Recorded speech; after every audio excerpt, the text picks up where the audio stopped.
진아가 어느 날 발견한 것은 그녀가 매일 아침마다 불안함과 스트레스에 시달리고 있다는 것이었다. 바쁜 직장 생활과 여러 인간관계들 속에서 그녀는 점점 더 자신을 잃어가고 있었다. 그러던 중 어느 날 진아는 우연히 숲속을 산책하게 되었다. 그날은 주말이었고 그녀는 아무런 계획도 없이 그저 걷고 싶다는 생각에 숲으로 향했다. 숲속은 조용했고 새소리가 그녀를 반겼다. 처음에는 머릿속이 복잡했지만 걸음을 내디딜수록 조금씩 마음의 짐이 옅어지는 것을 느꼈다. 숲속을 걷던 중 그녀는 작고 오래된 벤치를 발견하고는 잠시 앉아 휴식을 취하기로 했다. 벤치에 앉아있는 동안 진아의 눈에 들어온 것은 나무 잔가지에 민들레꽃 한 송이가 흔들리고 있는 모습이었다. 그 작은 꽃은 한쪽으로 바람에 몸을 맡기면서도 뿌리를 굳건히 하고 있었다.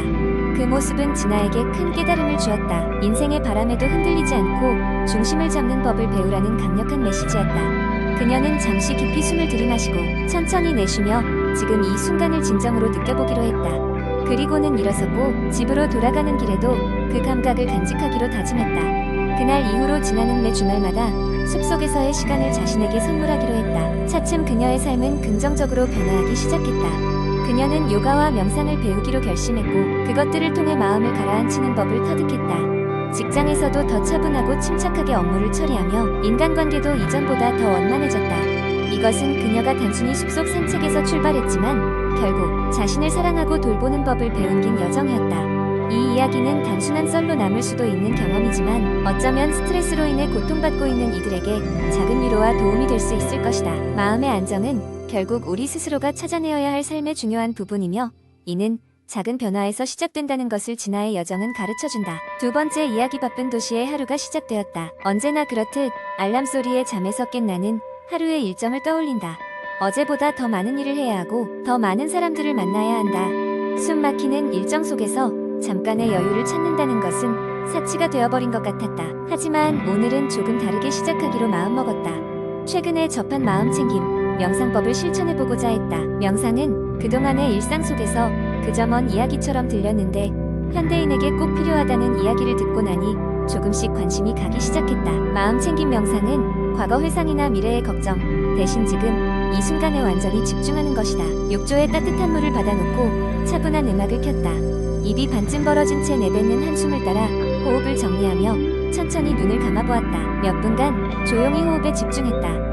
처음에는 생각들이 쉴 새 없이 머리를 스쳐 지나갔다. 오늘 해야 할 일들의 목록과 마무리하지 못한 작업들이 어지러이 머릿속에 떠올랐다. 하지만 그럴 때마다 자신의 호흡으로 돌아와야 했다. 숨을 들이마실 때마다 배가 천천히 팽창하고 내쉴 때는 그동안 쌓였던 긴장감이 조금씩 빠져나가는 것을 느꼈다. 그러다 문득 주변의 사소한 소리들이 조금씩 들리기 시작했다. 창밖으로 들려오는 새소리, 간간히 들리는 바람, 소리, 그리고 어디선가 나는 커피 내리는 소리, 모두 그동안 지나치기 쉬웠던 소리들이었다. 이런 소리들이 나의 일상 속에 자연스럽게 녹아있다는 사실이 새삼스럽게 다가왔다. 단순하지만 이 소리들이 지금 이 순간의 나를 잡아주는 역할을 하고 있다는 것을 기다렸다. 걱정과 스트레스로 가득했던 머릿속이 점차 맑아지고 오히려 나에게 주어진 지금 이 시간이 감사하게 느껴졌다. 마음챙김 명상을 통한 시간 속에서 나는 나 자신에게 충실할 수 있었다. 머리가 맑아지니 문제의 본질을 볼 수 있었고 평상시에는 떠올리지 못했던 창의적인 해결책도 자연스레 떠올랐다.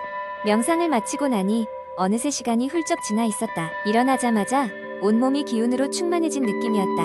마음챙김 명상이란 단순히 머리를 비우는 것이 아니라 내 존재를 다시 체감하는 것이다. 지친 현대인에게 필요한 것은 이렇게 각박한 일상 속에 잠깐의 쉼과 집중을 주는 마음챙김 명상이 아닐까 하는 생각이 들었다. 이를 시작으로 매일 아침이든 저녁이든 틈틈이 시간을 내어 마음챙김 명상을 실천하기로 했다. 누구에게나 실천할 수 있는 여유와 집중, 그것이 현대인에게 필요한 진정한 명상의 힘이라 믿는다. 세 번째 이야기. 나는 항상 운동의 중요성을 알고 있었지만 바쁜 일상 속에서 헬스장에 갈 시간을 내기는 어려웠다. 그러던 중 홈 트레이닝이란 것을 알게 되었다. 집에서도 효과적으로 운동을 할 수 있다니 흥미로웠다. 처음에는 인터넷을 검색해서 여러 가지 영상을 찾아보았다. 스쿼트, 푸시업, 런지 등 기초적인 동작부터 시작했다. 각 영상은 단 몇 분 길이에 불과했지만 따라하다 보니 아드레날린이 솟구치고 온몸에 땀이 흘렀다. 이렇게 쉽게 운동할 수 있는 방법이 있었다니 신나는 마음에 매일 아침 30분씩 하기로 결심했다. 시간이 지나면서 홈 트레이닝은 단순한 운동 그 이상이 되었다. 하루의 스트레스를 풀 수 있는 소중한 시간이었고 자기와의 약속을 지켜나간다는 자부심을 느낄 수 있었다.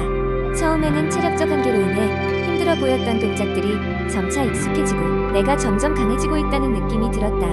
4주가 지났을 때 나는 점점 좋은 변화를 느낄 수 있었다. 옷이 더 잘 맞기 시작했고 거울 속의 내 모습이 한층 건강해 보였다. 무엇보다도 정신적으로 더욱 안정되고 긍정적인 마인드가 생겼다. 일상 속 작은 변화가 가져다준 큰 성과였다.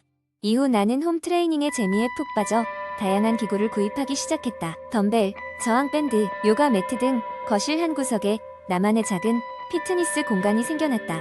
이러한 소소한 투자는 나의 운동 루틴을 더욱 다채롭게 만들어주었다. 홈 트레이닝은 단순히 신체적 건강뿐만 아니라 정신적 건강에도 큰 도움이 되었다. 나는 일상생활의 질의 향상을 느꼈고 주변 사람들에게도 홈 트레이닝의 매력을 전파하기 시작했다. 친구들과 함께 온라인으로 서로의 운동 영상을 공유하고 서로의 발전을 응원하는 작은 커뮤니티도 생겨났다. 결국 홈 트레이닝은 나의 삶의 중요한 부분이 되었고 영어로 말하자면 게임 체인저였다. 나는 나 자신에게 도전할 준비가 되었고 앞으로 더 많은 것에 도전할 것이다.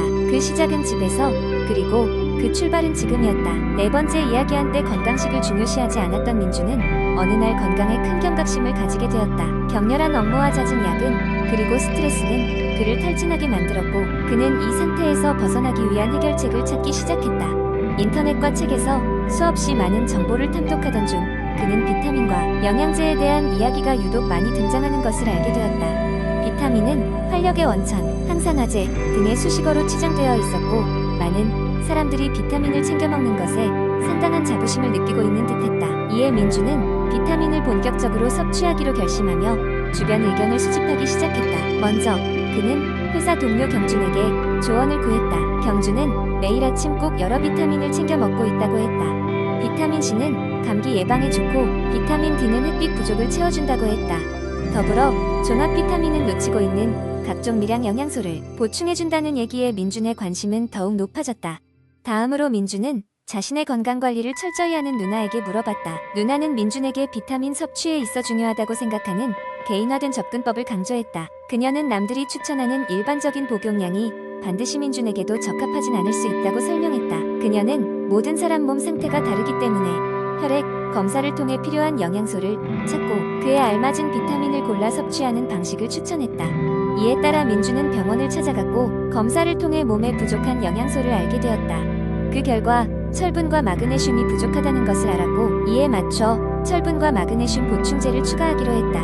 하지만 그것만으로는 끝이 아니었다. 그는 비타민 섭취가 올바른 식습관과 병행되어야만 진정으로 효과를 볼 수 있다는 사실을 알고 새로운 식생활 계획도 수립했다. 민주는 과학적으로 권장되는 비타민 C의 일일 섭취량을 100mg으로 고정하고 비타민 D는 매일 2000 IU 정도를 섭취하였다. 그리고 철분과 마그네슘은 권장량을 맞춰 꾸준히 섭취했다. 한 달이 지난 후 민주는 상쾌하고 활력이 넘치는 자신을 발견했고 정신적으로도 스트레스를 덜 받는 경험을 하게 되었다. 이후 민주는 비타민과 영양제의 중요성을 주변에 전파했다. 그는 너무 많이 또는 너무 적게 섭취하는 건 모두 몸에 해로울 수 있음을 이야기하며 개인별 권장량을 맞춰 섭취해야 하는 이유를 설명했다. 이는 단순히 비타민뿐만 아니라 모든 건강 관리에 대한 접근에도 적용되는 중요한 교훈이라고 강조했다. 그의 이야기는 비타민도 자신에게 맞는 적정량이 있다는 것을 강조하는 중요한 메시지를 전했다. 이로 인해 그는 단순히 유행에 휘둘리지 않고 근거에 기반한 선택을 할 수 있는 현명한 식습관을 가질 수 있었다. 단순한 비타민 섭취라는 교훈에서 시작된 자신의 건강 여정은 단순히 건강을 위한 것이 아닌 삶의 질을 높이는 과정으로 승화되었다. 다섯 번째 이야기 몇 년 전만 해도 아침에 일어나는 것이 그리 쉽지만은 않았다. 알람 시계가 울릴 때마다 이불 속에서 나오는 것이 무척이나 힘들었고 종종 5분만 더라는 다짐과 함께 다시 잠에 빠지곤 했다. 그런 나에게 아침은 늘 피곤하고 지치는 시간이었고 오전의 시작은 그렇게 늘어지게만 느껴졌다. 그러던 어느 날 친구가 아침 요가에 대해 이야기를 꺼냈다. 사실 그 전까지 요가는 저녁이나 운동 후에 정신을 안정시키는 활동으로만 알고 있었기에 아침 요가라는 개념은 내게 생소했다. 친구는 요가가 아침에 활력을 불어넣고 하루를 더 긍정적으로 시작할 수 있게 도와준다고 말했다. 호기심이 동한 나는 그날 밤 잠들기 전 아침 요가에 대해 인터넷 검색을 시작했다. 여러 가지 정보가 있었지만 그 중에서도 초보자도 쉽게 따라할 수 있는 동작 몇 가지가 눈에 띄었다. 다음날 아침에 시도할 동작들을 스크린샷으로 저장해두고 잠들었다. 처음 아침 요가를 시도한 날은 솔직히 조금 어색했다. 밤새 경직된 몸을 이끌고 매트 위에 앉았을 때 제대로 할 수 있을까 반신반의했지만 내가 선택한 동작들은 의외로 단순하고 따라하기 쉬웠다. 먼저 고양이 소 자세를 통해 허리와 등을 이완시켰다. 그 다음으로 다운독 자세로 몸 전체를 스트레칭하면서 아침에 신선한 공기를 깊이 들이마셨다. 그렇게 요가를 몇 동작 배우고 나니 몸 전체가 깨어나는 느낌이었다. 단 10분도 채 되지 않는 시간이었지만 몸의 감각은 현저하게 달라져 있었다. 따뜻한 샤워를 마친 뒤엔 마치 에너지가 샘솟듯 몸이 가뿐해졌다. 출근길 발걸음도 달라졌다. 발걸음이 훨씬 가벼웠고 잤던 기분도 한층 헛헛했으며 마음도 차분했다.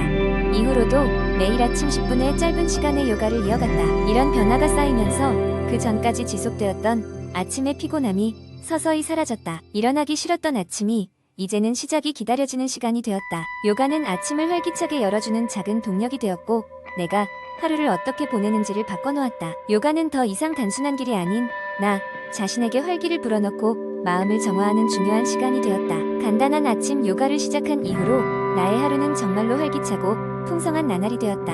이처럼 아침 요가는 짧고 간단하지만 삶의 질을 크게 향상시킬 수 있는 작은 시작점이 될 수 있다.